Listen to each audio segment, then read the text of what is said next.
Hi guys, Super Cameraman here. Do you remember a character like Speakerman? He played a key role in the mission to destroy the scientist, saving his squad from the red glow, helping to finish off the scientist himself, and ultimately dying a hero. However, today, many have forgotten about his existence. Today you will learn about some underrated characters. But if it weren't for them, the Alliance might have long been under the control of Skibidi Toilets. If it weren't for these characters, there might not be everything that we are now seeing in the new episodes. In this video, we will talk about Speakerman, as well as other minor characters who had a strong influence on the plot, but remained in the shadows. Before starting the video, I ask you to like it and subscribe to the channel.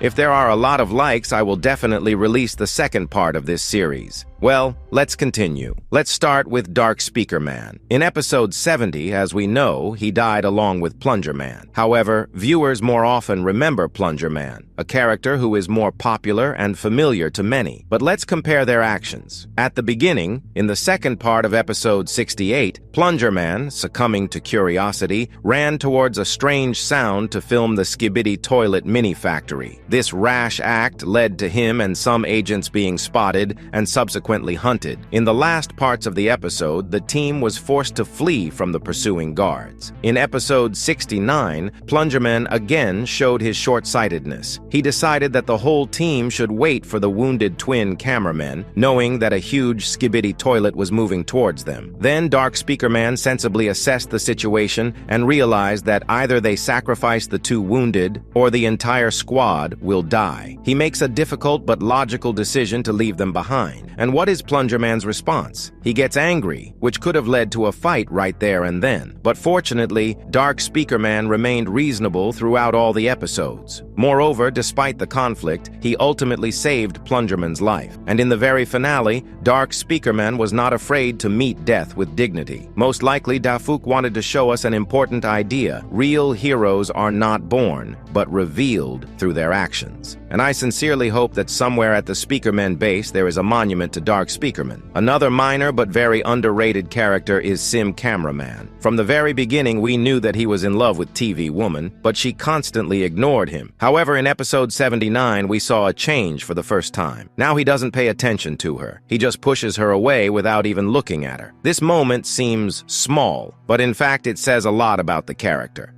Cameraman is one of the few who shows us that love is not everything. If you are rejected, you shouldn't dwell on it. First of all, you need to take care of yourself. Otherwise, you risk remaining weak and forgotten. Remember episode 74, where he is found wounded and exhausted. This was a direct result of his emotional breakdown after TV Woman rejected him in episode 57. But it seems that at that moment, something changed in him. He realized that if you want people to run after you, you have to become someone who is impossible to ignore. Perhaps after episode 74, he decided that he would become strong, cold, and unapproachable so that he would no longer suffer from his feelings. I am sure that in the future, Cameraman will become one of the morally strong and authoritative characters. Now let's talk about several characters who symbolize unity, and that, of course, is the G-Squad. These guys are not only smart, but also incredibly strategic. Remember episode 77. They were the ones who found the right approach to uniting and gaining trust when it seemed almost impossible. The scene with the cameraman, he almost died from an attack by one of the Astro Toilets, and suddenly, out of nowhere, G-Squad appears, saves him, and almost without unnecessary conversation, they talk directly about uniting. Of course, many people had a question. Why didn't they help the cameraman save people? The answer is quite simple. G-Squad, like the agents, does not put human life first. This is evident even from the cameraman himself, because when people asked him for help, he just pointed them in the right direction. And even if G-Squad had intervened then, nothing would have changed. People would not have trusted them, just as they did not trust people. I think you all know that only the smartest and most capable characters make it into G-Squad. Those who can really help G-Man in his crazy, and at the same time brilliant, plans. Moreover, it is quite possible that they are involved in the development of his secret weapon, about which we do not know much yet. But let's be honest. We love them not only for their intelligence, They attract us with their charisma, and this is especially true of the hybrids. These guys are in a class of their own. Cool glasses, brutal clothes, catchphrases, and ironic jokes. And at the same time, they are truly brave to the point of madness. Hybrid Giga Chad in particular seems to be looking for a fight. He is not afraid of pain or death. On the contrary, he seems to enjoy battle. Just remember episode 73. He attacks Titan alone, to distract him for a moment and give G-Man a chance. It's not just courage, it's almost madness, for which it's impossible not to respect him. In the end, G-Squad is not just G-Man's smart allies. They are the real elite. Smart, strong, charismatic, and absolutely fearless. I hope this team never breaks up, because if one of them dies, we will definitely miss him very much. But we have another equally brutal character who can no longer be called secondary. After all, he appears more and more often in the latest episodes. We are talking, of course, about Big TV Man. This character stands out not only for his size, but also for his character. His distinctive feature is his rude, obscene language, which has become his trademark. One of the most striking manifestations of his abilities is his ability to take away the enemy's teleportation, which he demonstrates in episode 70. No other TV man has shown anything like this, and it is not yet clear whether this is his unique ability or whether we simply haven't seen others use something similar. He also has a very impressive arsenal, a white glow that easily blinds and repels enemies, as well as powerful claws from Astro Scorpion, with which he literally tears enemies apart. Despite his size, he remains very agile and mobile, which distinguishes him from other TV men, who are usually heavier and slower. And perhaps one of the most practical and often underrated roles of Big TV Man is the transportation of containers. We saw him do this in episodes 66, 76, 78, and 79. He is also one of the first TV men who is not afraid to go into battle and risk himself for his allies. In episode 69, he led the infiltration squad and gave Skibidi Scientist a serious rebuff despite being seriously wounded. He never misses an opportunity to pick up new technologies so that they can be studied and implemented in other fighters in the future. One such example is the Astro Scorpion's claw. In the end, he and Titan TV Man received this technology. In addition, in episode 78, he showed us what happens during teleportation. A certain dimension was revealed,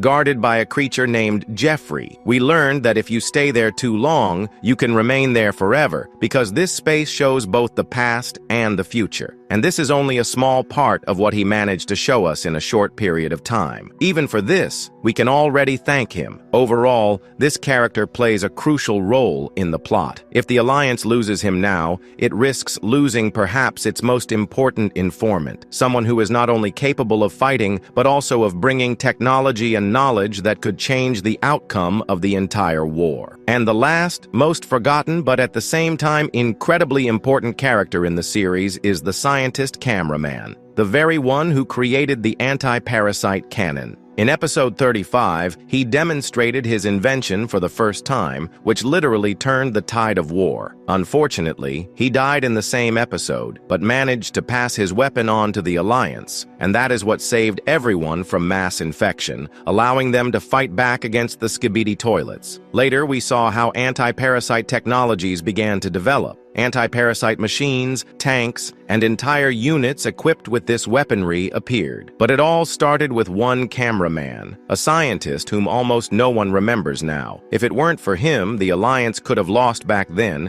and Skibidi Toilets would have taken over the world long ago. Summing up today's video, I want to say this. We must not forget the minor characters who played a huge role in the fate of their race. Some of them symbolized courage, others, patience. And unfortunately, there are many such forgotten but valuable heroes. That's why your activity is really important to me. Write in the comments whether you are interested in this, where we analyze each character in detail, their actions, motivation, and in the end, we supplement all this with theory. That's all for today. Good luck to everyone and see you soon.